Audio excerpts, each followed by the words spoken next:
Start. This chapter holds a special place in the imagination of Muslims. The Prophet once said of this chapter, "Whoever recites the chapter of the cave on Friday, it will illuminate him with light from the one Friday to the next." On another occasion, he said, "Whoever recites the first and last verse of this chapter, there will be a spiritual light from his feet to his head, and if he were to recite the entire chapter, for him there is light from earth to the sky." Amazing, right? A portion, Yeah. yeah. This portion of the revelation came during a particularly difficult time. Due to relentless Meccan persecution, a large number of Muslims had migrated from Abyssinia for safety. Meanwhile, back in Mecca, the leaders of the Quraysh sent two messengers to Yathrib, Medina, to ask the Jews about Muhammad and to get their opinion as to whether he was a true prophet or not. The Jews sent back a suggested list of 3 topics about which they could ask him. Ask him, the rabbis said, about the reason why the young men left their city and sought refuge in a cave, and then what happened next, for this is a unique event. Ask him about the man who traveled both to the east and the west of the world and what happened to him. Finally, ask about the spirit and what it was. Those 3 questions are the reason for revelation of some of the portions of this chapter. Continue. When the Meccan messengers returned, they asked the Prophet about these issues. At first, Muhammad said that he would have the answer right away, but he forgot to say, "As Allah wills." To teach him a lesson. Yeah. To teach him a lesson that he could not order Allah to reveal things, no new revelation came for 15 days. The Prophet realized his mistake and repented. The first verses were revealed to explain the reason for the delay, and then finally the answers came. Be that as it may, the Meccans were unfazed by the fine answers given in this chapter. They decided to punish Muhammad and the 2 clans to which he was most closely related, and from which many of his followers came. Okay, pause. Okay, that's okay. So what happened is that you can just try to think that Rasulullah was surrounded by the Makkans, right? And the Makkans were illiterate. They don't have any knowledge, and they didn't believe Quran. But then only knowledgeable people were the Jews. So because the Jews had the old knowledge, so interesting, the Jews tried to test. Actually, the Makkans were actually negotiating with the Jews. They were talking with the Jews, and the Jews actually asked 3 questions to Prophet Muhammad Sallallahu Alaihi Wasallam, to the Arabs, to the Quraysh, that you should ask him if he is a prophet, only then he can answer the questions. Does it make sense? If he knows the answer. So then actually this long surah revealed. So this long surah didn't only cover those answer of those 3 questions, but a lot of new things it was revealed. So this surah is basically a miracle.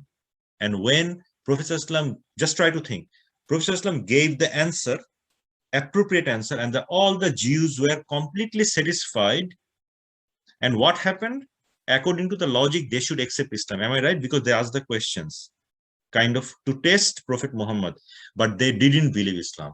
Even the Quraysh didn't believe Islam. So even just a miracle of this surah is that they didn't do the justice on this surah. Does it make sense?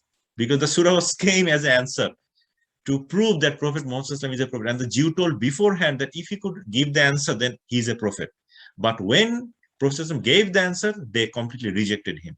So we should not do the injustice on this surah. We should try to listen to this every Friday, and we should try to, memorize the first 10 if we can. Inshallah, will take time. Then, inshallah, on the day of judgment, it will be a good thing for us, inshallah. Okay, Lily can start the meaning. Yeah.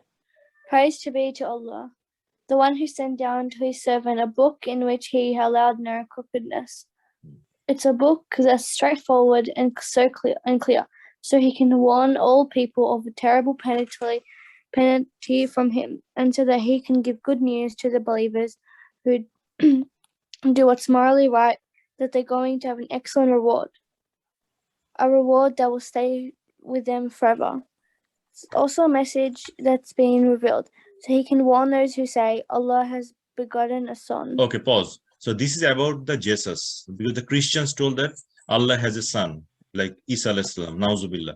So this is clearly saying that this is wrong. Okay, next.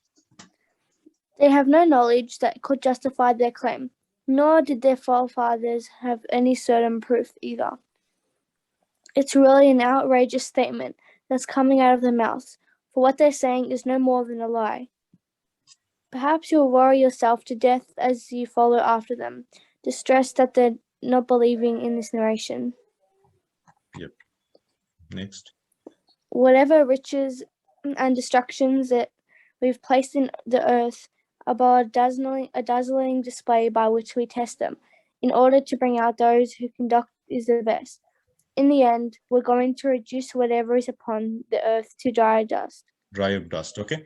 So now one thing is that I'll come to that. So we'll just finish that. I think I told one day is that this surah, lot of ayah, 3 ayah, is a few ayahs are actually talking about Isa alayhi salam, right?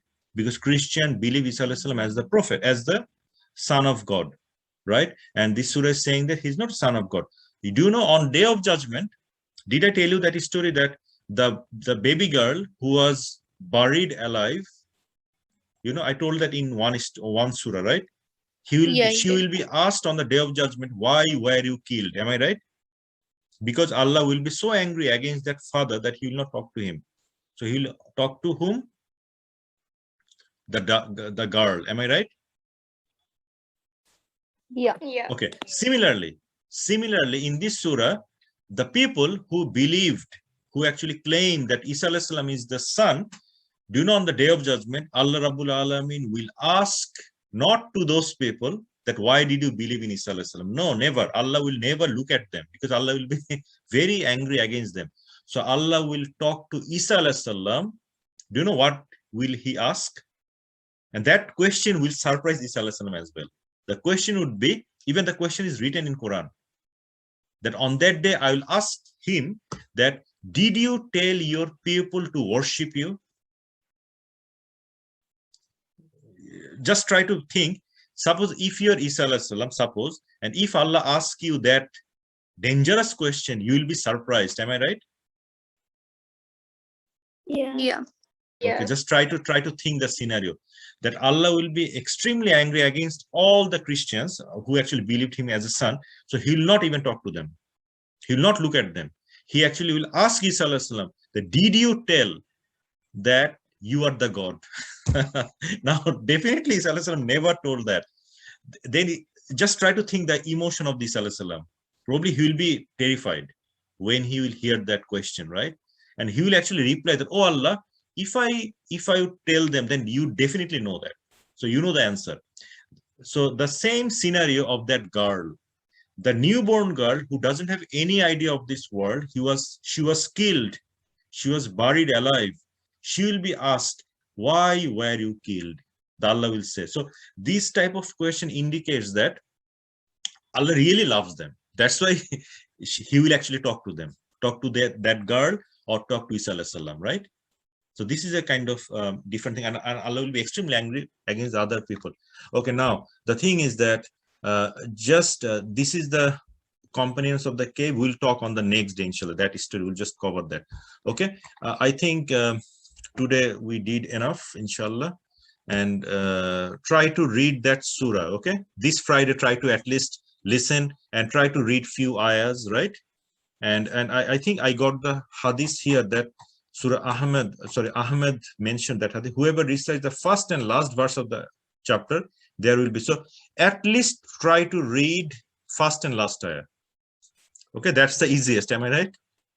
According to this hadith, or at least listen the whole surah. That I try to listen when I, for example, walk during the Friday.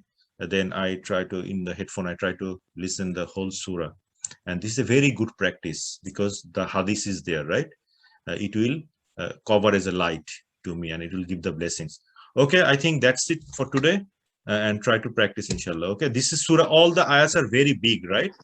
Very big. But if you read it more every week, if you listen to it more, it will have an amazing effect that you can easily read it.